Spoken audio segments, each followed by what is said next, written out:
c'est que chaque Français puisse manger à sa faim. L'inflation s'est enflammée. C'est sous perfusion, on n'a pas voulu voir la réalité. C'est une volonté des gouvernements de faire baisser la valeur de la monnaie parce que sans ça, les gouvernements ne pourront pas rembourser leurs dettes. On voit ça sans arrêt, la fin des grands cycles, la fin des grands empires. Toujours la tentation à la fin, c'est créer de la monnaie. Bien, ça nous amène à une folie monétaire. C'est quelque chose qui est en train de fausser l'économie mondiale. It will come. It will come. In due course. Ça y est. Nous y voilà au crépuscule de ce long cycle économique. Les crises et leurs boucs émissaires se succèdent, mais le voile qui se lève nous révèle un monde fragile et désorienté. Impassible, Bitcoin poursuit sa fulgurante ascension, reprend son souffle, repart de plus belle, imposant jour après jour le langage d'une ère nouvelle. Je m'appelle Jacques-Édouard, bienvenue sur BTC Touchpoint. Chaque semaine, au travers de lectures et de conversations, je vous mets le pied à l'étrier. Je partage avec vous les savoirs fondamentaux pour comprendre Bitcoin. Salut, eh bien nous voici rendus au 6e article de la série Gradually Then Suddenly. Et Parker Lewis y livre une analyse critique du courant économique dominant, jetant un éclairage sur les politiques monétaires menées par les banques centrales avec, en particulier, un focus sur le quantitative easing, l'assouplissement quantitatif, ce fameux outil qu'on nous vend depuis 15 ans maintenant, comme le remède parfait pour stabiliser les marchés. Alors bien sûr, les vertus de cette potion miracle, on est en droit d'en douter fortement aujourd'hui. Normal, on a tenté de nous faire le coup de « c'est la faute au Covid », puis « c'est la faute à Poutine », tous deux maudits responsables de cette débâcle économique actuelle. Mais n'importe quel enfant que vous croiserez au coin de la rue vous dira que les causes sont évidemment plus profondes, plus structurelles. Et certains même, j'en ai fait l'expérience hier, mettront en doute la crédibilité de certains dirigeants de nos banques centrales. C'est dire. Alors, cet article, il est pas mal du tout, surtout si, comme moi, tes connaissances en économie étaient nulles ou balbutiantes lors de la crise de 2009, ou si elles demeurent assez limitées aujourd'hui et que tu te sens parfois un peu perdu dans le jargon technique de quantitative easing, etc. Et peut-être bien aussi que cet article te sera utile si, au contraire, tu possèdes une belle expertise en la matière, mais que tu estimes qu'un regard critique de Bitcoiner sur ce fameux quantitative easing pourrait être utile. Si tu appartiens à cette dernière catégorie, je m'incline devant ton ouverture d'esprit et je prie ardemment pour que tu rejoignes nos rangs. Bitcoin récompense une telle vertu. Allez, on y va. Graduellement d'abord, puis soudainement, article numéro 6, Bitcoin corrige cela. Parker Lewis, traduction, Jolan. La semaine dernière a marqué cette période de l'année où les banquiers centraux du monde entier, les économistes de l'establishment et CNBC, etc., se rendent à Jackson Hole, dans le Wyoming, pour discuter des problèmes systémiques qui affectent notre économie. Ne semblant jamais trouver de réponse, mais constamment à la rechercher, c'est l'éternel dilemme de Jackson Hole. Il y a toujours beaucoup de bruit et cette année n'a pas été différente. L'ensemble du show a peut-être été mis en lumière par Lawrence Summers, ancien secrétaire au Trésor américain et ancien président de l'université de Harvard. Dans un message en 28 parties sur Twitter, M. Summers a remis en question un certain nombre d'hypothèses fondamentales formulées par le courant économique dominant dont il est un membre résident. Dans le jeu de Marco Polo, Summers se réchauffe, mais il est toujours du mauvais côté de la piscine.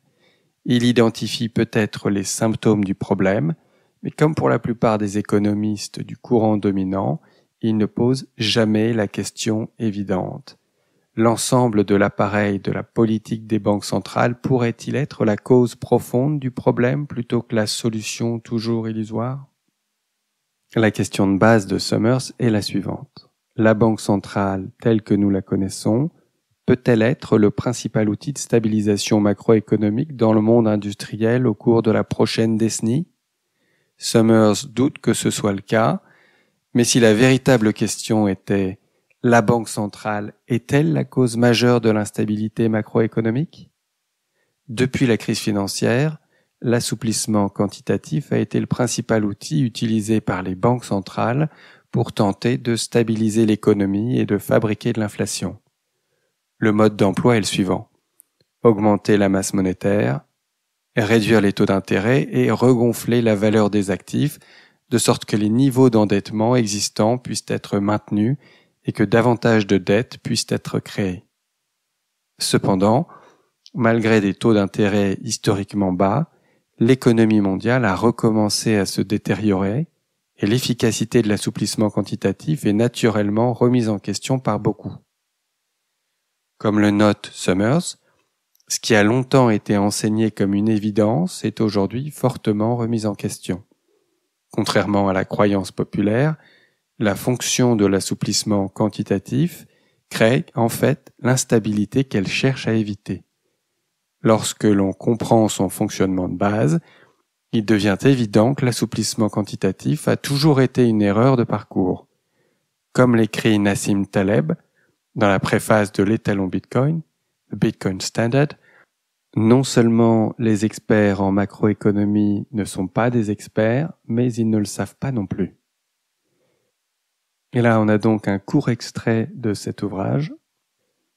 Suivons la logique des choses depuis le début, ou plutôt depuis la fin, les temps modernes. Nous assistons, au moment où j'écris ces lignes, à une émeute contre une certaine catégorie d'experts dans des domaines trop difficiles à comprendre pour nous, comme la réalité macroéconomique, et dans lesquels non seulement l'expert n'est pas un expert, mais il ne le reconnaît pas. Nous n'avons découvert que trop tard que les précédents patrons de la Réserve fédérale, Greenspan et Bernanke, avaient peu de connaissances de la réalité concrète. On peut faire des conneries macroéconomiques plus longtemps que des conneries microéconomiques, c'est pourquoi nous devons faire attention à qui nous confions la décision macroéconomique centralisée. Le pire, c'est que toutes les banques centrales fonctionnaient selon le même modèle, ce qui en faisait une parfaite monoculture. Et puis on a cette courte citation. Le risque que l'économie soit entrée dans une phase de ralentissement semble avoir diminué au cours du dernier mois environ. Ben Bernanke, ancien président de la Fed, juin 2008. Et puis là, on a deux photos de Janet Yellen, prises en juin 2017 et puis en décembre 2018, où on la voit déclarer en juin 2017 qu'elle ne s'attend pas à ce que nous fassions l'expérience d'une autre crise financière durant notre vie, pour le restant de notre vie.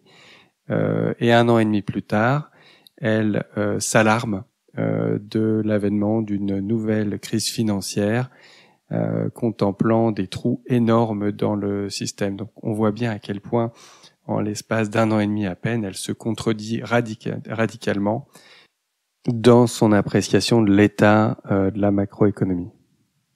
Et l'histoire a toujours montré que les experts sont limités dans le domaine de leur propre expertise.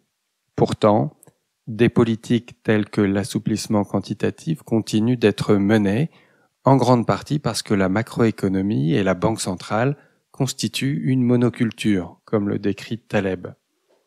La doctrine politique dominante part de l'hypothèse que la banque centrale est essentielle au fonctionnement d'une économie. Le débat porte ensuite sur les leviers à actionner et la meilleure façon de gérer l'économie par le biais de la planification de la banque centrale. La gestion active de la masse monétaire par le biais de l'assouplissement quantitatif est considérée comme une évidence. Il s'agit de savoir comment et quand, plutôt que de savoir si. Cependant, il existe un point de vue économique opposé qui soutient que la fonction même d'une banque centrale et la gestion active de la masse monétaire sont nuisibles à l'économie. Ce point de vue controversé ne peut pratiquement pas coexister au sein d'une banque centrale parce qu'il est contraire à la vocation même de celle-ci, ce qui explique l'existence de la monoculture et le fait qu'une voie différente ne soit jamais tracée. En fin de compte, le débat économique s'est déroulé tout au long du XXe siècle et a abouti à ce qui est devenu la position dominante actuelle. La conséquence a été un système économique qui s'appuie fortement sur la dépréciation monétaire et la création de crédits, toutes deux obtenues par l'assouplissement quantitatif. Maintenant que le Bitcoin existe, il n'est plus seulement le sujet d'un débat intellectuel. Au lieu de cela, nous avons maintenant deux systèmes monétaires concurrents qui présentent de grands contrastes. L'un tente de créer la stabilité par une gestion active de la masse monétaire, tandis que l'autre tolère une volatilité provisoire dans l'intérêt du maintien d'une masse fixe. Au cours des 10 dernières années, le Bitcoin a gagné du terrain sur le système en place, comme en témoigne son adoption et sa valeur en constante augmentation par rapport aux autres monnaies. Adopter Bitcoin, c'est renoncer à l'assouplissement quantitatif, et même si cette voie peut être volatile, la tendance à long terme se poursuivra car les banques centrales continuent à utiliser l'outil politique contre lequel Bitcoin s'oppose. Tout en essayant d'être une source de stabilisation macroéconomique, les banquiers centraux créent involontairement de l'instabilité en manipulant la masse monétaire. En manipulant l'offre de monnaie, tous les mécanismes mondiaux de fixation des prix sont faussés. Comme Hayek le décrit dans l'utilisation de la connaissance dans la société, le mécanisme des prix est le plus grand système de distribution de la connaissance dans le monde. Lorsque ce mécanisme est faussé, des signaux erronés sont diffusés dans l'ensemble du système économique et il en résulte un déséquilibre entre l'offre et la demande, ce qui crée finalement de l'instabilité et de la fragilité. Aujourd'hui, cette instabilité a été principalement créée et soutenue en fonction de l'assouplissement quantitatif. La crise financière a clairement montré que la taille du système de crédit était à la fois instable et insoutenable. Plutôt que de laisser le système se désendetter naturellement, la Fed a regonflé le prix des actifs et induit une nouvelle expansion du crédit, de sorte que les niveaux d'endettement existants puissent être maintenus. En pratique, l'approche de la Banque centrale pour résoudre un problème d'endettement excessif consistait à inciter à créer encore plus de dettes, ce qui était la source initiale de l'instabilité. Heureusement, le Bitcoin résout ce problème. Qu'est-ce que l'assouplissement quantitatif ? Dans les termes les plus simples, l'assouplissement quantitatif est un terme technique qui décrit comment la Réserve fédérale crée de nouveaux dollars. Il ne s'agit pas techniquement d'imprimer de l'argent, mais c'est fondamentalement la même chose. La Fed crée numériquement de nouveaux dollars sur un grand livre, littéralement à partir de rien, et utilise ces dollars pour acheter des actifs financiers tels que des bons du Trésor américain, la dette publique, ou des titres adossés à des créances hypothécaires. Après la crise financière, la Fed a introduit 3 600 milliards de dollars dans le système bancaire par le biais de l'assouplissement quantitatif, quintuplant ainsi la taille de son bilan. L'effet de ces mesures est qu'il y a plus de dollars dans le système bancaire sous la forme de réserves bancaires qui peuvent être utilisées pour prêter ou acheter d'autres actifs. En termes simples, il y a plus de dollars, ce qui entraîne une baisse de la valeur de chaque dollar. Là, on a deux graphes qui sont insérés dans l'article. Le premier décrivant sur la période 1984 jusqu'à 2020 l'augmentation de la base monétaire en milliards de dollars. Et on voit une progression assez linéaire sur une pente assez douce entre 1984 et 2009 où là ça explose littéralement et on a une masse monétaire qui croît à une vitesse vertigineuse pour trouver un plateau autour de 2015. Et le graphe en dessous nous montre sur la même période la baisse continue du pouvoir d'achat en dollars. L'assouplissement quantitatif est à l'origine de la raison pour laquelle votre dollar achètera moins demain. Toutefois, les effets de l'assouplissement quantitatif se transmettent progressivement à l'économie par le biais de l'expansion du système de crédit. En d'autres termes, l'assouplissement quantitatif est conçu pour permettre aux banques de développer le crédit. Pour chaque dollar créé par l'assouplissement quantitatif, le système de crédit peut être multiplié plusieurs fois pour chaque dollar ajouté. Ce crédit supplémentaire Pensez aux prêts automobiles, aux prêts hypothécaires, aux prêts étudiants, etc., est ensuite utilisé pour acheter des biens dans l'économie réelle, ce qui entraîne une hausse des prix des biens et une baisse de la valeur du dollar sur une base relative. L'assouplissement quantitatif fonctionne-t-il? La réponse courte est non. Si beaucoup pensent que l'assouplissement quantitatif était nécessaire, il n'a fait que mettre la pression et garantir que d'autres mesures d'assouplissement quantitatif seraient nécessaires à l'avenir. La cause première de la crise était un système financier qui s'était beaucoup trop endetté. Au moment de la crise financière, chaque dollar du système bancaire avait été endetté et prêté à 150 pour 1, voire les rapports Fed Z1 et H8. Il y avait trop de dettes et trop peu de dollars, et le degré d'endettement n'a été rendu possible que comme une conséquence indirecte du maintien des déséquilibres économiques par la Fed. À chaque cycle économique de récession au cours des décennies qui ont précédé la crise, la Fed a augmenté l'offre de dollars afin de faire baisser les taux d'intérêt et de favoriser l'expansion du crédit. Plutôt que de permettre au système de se corriger comme une réaction naturelle du marché, la réponse constante de la Fed a été de regonfler la valeur des actifs en augmentant la masse monétaire, de sorte que les niveaux d'endettement existants puissent être maintenus et que davantage de crédits puissent être créés. De par son action, la Fed a, involontairement, créé l'instabilité qui existait dans le système financier en 2008, car elle a créé l'environnement qui a permis l'accumulation d'un niveau insoutenable d'endettement du système au cours des décennies. Bien qu'elle ait poursuivi des politiques similaires pendant des décennies, la crise financière a créé un environnement qui a déclenché une réponse plus radicale de la part de la Fed. Concrètement, la Fed avait besoin d'un plus gros bateau et en réponse aux turbulences du marché, elle a augmenté l'offre de dollars de 3 600 milliards de dollars afin d'éviter un effondrement financier imminent. Cette fois-ci, c'est différent. Alors que la crise des subprimes fait les gros titres, le véritable problème est l'effet cumulatif des déséquilibres durables du système de crédit qui se sont accumulés au cours de nombreux cycles et le degré global d'endettement du système. Et là, on a à nouveau un graphe qui superpose deux courbes. La première de ces courbes, c'est l'évolution de la masse monétaire qu'on a déjà vu tout à l'heure. On est sur la même période, 1984-2020. On voit cette augmentation qu'on a décrite tout à l'heure, assez stable, du moins assez linéaire jusqu'en 2009, et puis ensuite ça augmente fortement. Mais là, sur cette courbe, en fait, cette augmentation importante, elle est vraiment aplatie.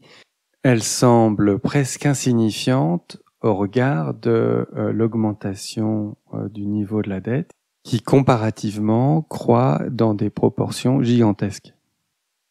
Dans le modèle économique de la Fed, le système de crédit est devenu le mécanisme marginal des prix. Et comme celle-ci a pour mandat de maintenir la stabilité des prix, elle doit implicitement maintenir la taille du système de crédit afin de soutenir le niveau général des prix. Pendant la crise financière, le système de crédit a commencé à se contracter et les niveaux de prix des actifs ont rapidement baissé de manière chaotique. Afin d'inverser l'impact, la Fed a été contrainte d'augmenter de manière drastique la masse monétaire, assouplissement quantitatif, dans le but de maintenir la taille du système de crédit.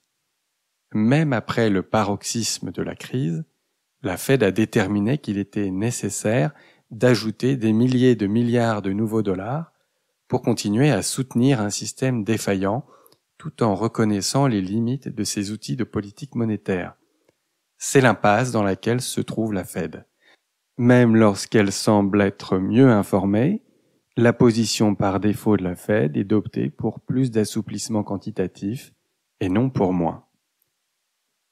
Citation: « Je suis parfaitement disposé à accepter l'argument selon lequel la politique monétaire n'est pas l'outil principal, que ce n'est pas le principal problème de l'économie, mais il est de notre devoir de faire ce que nous pouvons, d'être une aide palliative, d'aider là où nous pouvons, même si nous ne pouvons pas résoudre les problèmes fiscaux, structurels et autres.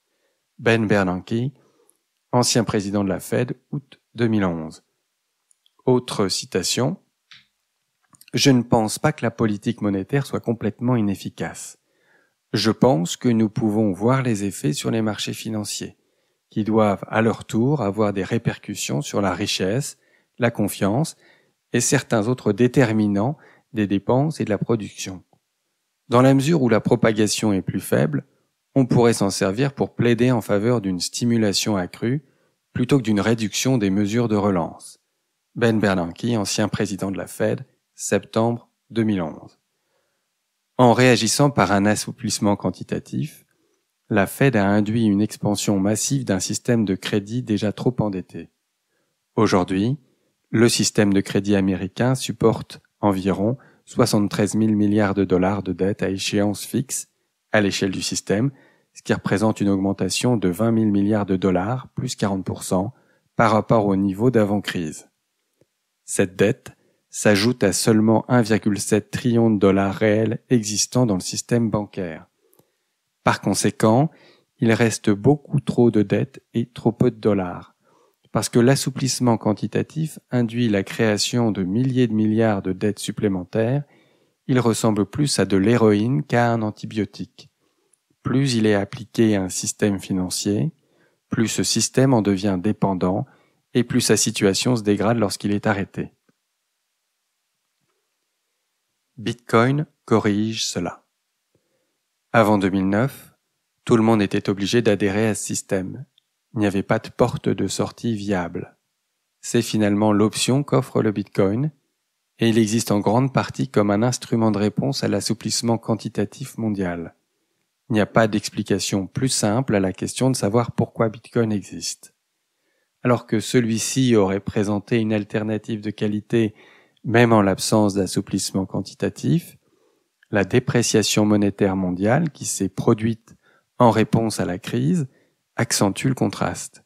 C'est ce contraste qui rend la simple existence du Bitcoin beaucoup plus explicite qu'elle ne le serait autrement. Bitcoin existe littéralement parce que des individus très intelligents ont identifié un problème et ont mis en marche les rouages pour créer une solution. Cependant, le Bitcoin existe parce qu'il présente une solution fondamentalement meilleure au problème de l'argent. En raison de l'effet de levier qui reste inhérent au système financier existant, un futur assouplissement quantitatif n'est pas seulement une possibilité, c'est une certitude. L'assouplissement quantitatif futur de la Fed et des banques centrales du monde entier est une question de quand et non de si. Le système de crédit était instable et insoutenable en 2008. Grâce à l'assouplissement quantitatif, il s'est développé massivement et soutient désormais 20 000 milliards de dollars de dettes supplémentaires rien qu'aux États-Unis. Chaque fois que la Fed ou toute autre banque centrale annonce de nouveaux cycles d'assouplissement quantitatif, c'est le signal du marché qui renforce la raison d'être du Bitcoin. Il faut choisir entre détenir une forme de monnaie qui est continuellement et systématiquement dévaluée par les banques centrales et une forme de monnaie dont l'offre est fixe et non manipulable. Le Bitcoin est le contrôle, l'équilibre et l'ultime solution au problème que pose l'assouplissement quantitatif. Dans Illusion de la connaissance, un discours prononcé par Friedrich Hayek lors de la cérémonie de remise du prix Nobel d'économie en 1974, il énonce les premiers principes expliquant pourquoi les connaissances disparates de tous les participants au marché sont supérieures à celles d'un seul esprit. C'est par ce raisonnement qu'il explique pourquoi la théorie macroéconomique dominante et la politique monétaire qui guide les banques centrales sont intrinsèquement défectueuses, et pourquoi les outils politiques utilisés par les banques centrales, en particulier l'assouplissement quantitatif, font plus de mal que de bien. Je vous recommande vivement de lire l'intégralité de ce discours, car il offre un contre-récit à la monoculture de l'élaboration des politiques économiques actuelles. Notre système actuel confie la gestion de milliers de milliards de dollars à quelques individus seulement. Ce n'est pas que ces individus manquent d'une quantité importante de connaissances, mais plutôt que tout petit groupe d'individus possède nécessairement beaucoup moins de connaissances que les centaines de millions d'individus qui composent réellement une économie. On a ensuite un long extrait de ce discours. En fait, dans le cas examiné, les mesures mêmes que la théorie macroéconomique dominante a recommandées comme remède au chômage, à savoir l'augmentation de la demande globale, sont devenues la cause d'une mauvaise répartition très étendue des ressources qui est susceptible de rendre inévitable un chômage de grande ampleur. L'injection continue d'une quantité supplémentaire d'argent dans le système économique, où elle crée une demande temporaire qui doit cesser lorsque l'augmentation de la quantité d'argent s'arrête ou se ralentit, ainsi que l'attente d'une hausse continue des prix, attire la main-d'œuvre et d'autres ressources dans une situation qui ne peut durer que tant que l'augmentation de la quantité d'argent continue au même rythme, ou peut-être même seulement telle qu'elle continue à s'accélérer à un rythme donné. Ce que cette politique a produit, ce n'est pas tant un niveau d'emploi qui n'aurait pas pu être obtenu autrement, qu'une répartition de l'emploi qui ne peut être maintenue indéfiniment et qui, après un certain temps, ne peut être maintenue que par un taux d'inflation qui pourrait rapidement conduire à une désorganisation de toute l'activité économique. Le fait est que, par une conception théorique erronée, nous avons été conduits dans une position précaire dans laquelle nous ne pouvons pas empêcher la réapparition d'un chômage important, non pas parce que, comme cette conception est parfois présentée de façon erronée, ce chômage est délibérément provoqué comme un moyen de combattre l'inflation, mais parce qu'il est maintenant destiné à se produire comme un phénomène profondément regrettable. L'illusion de la connaissance, Hayek, prix Nobel de littérature, 1974. En tentant de gérer une économie par la manipulation de la masse monétaire, les connaissances de beaucoup ne sont pas seulement remplacées par celles de quelques-uns, au contraire, la base de connaissances collectives dans son ensemble est déformée. Les mécanismes qui régissent l'offre et la demande ne peuvent plus fonctionner efficacement, ce qui crée des déséquilibres qui ne peuvent être maintenus que tant que le marché reste manipulé. Au final, l'impact négatif sur l'économie est bien plus important qu'il ne l'aurait été en l'absence d'intervention de la Banque centrale. La crise financière est le patient zéro, et la réponse d'assouplissement quantitatif n'a fait que nous laisser dans une situation plus précaire aujourd'hui. L'impact de premier ordre est la dévaluation de la monnaie, mais l'impact le plus important est la détérioration de la structure économique sous-jacente. Le Bitcoin est conçu pour remédier à cette situation, mais personne ne doit s'attendre à une transition transparente ou indolore vers un système qui souffre de décennies de déséquilibres accumulés. Le Bitcoin crée un système qui permet une activité économique non biaisée, et il y parvient grâce à une offre monétaire fixe qui est finalement régie par un modèle de consensus du marché. C'est grâce à ce mécanisme de consensus que Bitcoin se soustrait au contrôle conscient des banquiers centraux en s'appuyant sur les connaissances distribuées de tous les participants au marché. Le système est également totalement volontaire. Si vous aimez votre système financier, vous pouvez le garder, pour l'instant du moins. Cependant, les systèmes monétaires ont tendance à être un vecteur unique. Ainsi, si une masse critique converge vers le Bitcoin comme étant la réserve de valeur à long terme la plus crédible, le choix pourrait devenir moins important à l'avenir.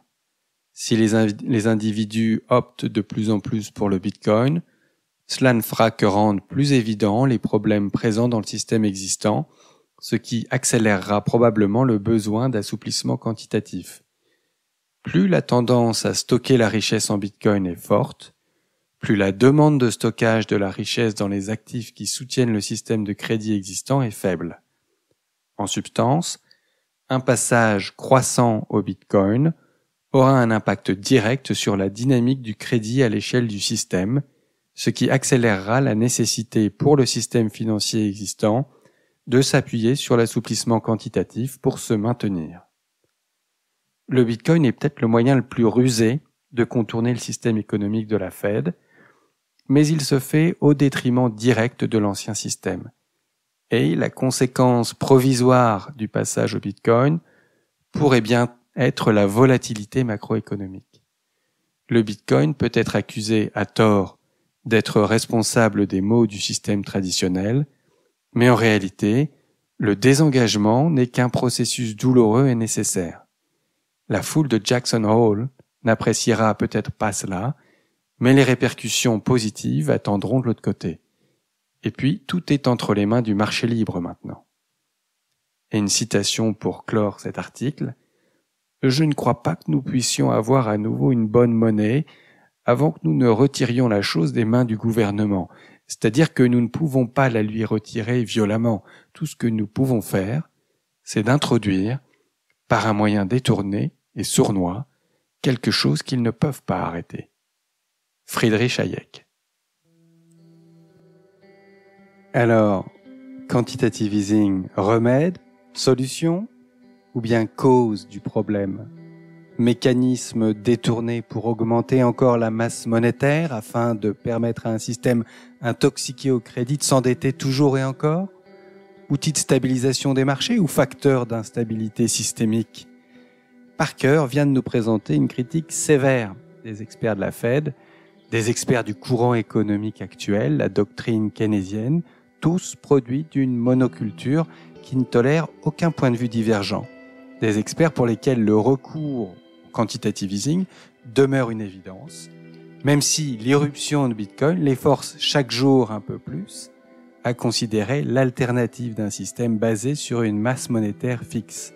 Des experts encore souvent dans un déni profond et qui pourtant constatent d'une part le succès de plus en plus discutable du quantitative easing, au mieux un traitement palliatif type méthadone pour une économie accro à la dette, et d'autre part l'adoption croissante du Bitcoin qui, en dépit de son épouvantable volatilité, fait office de superbe canot de sauvetage.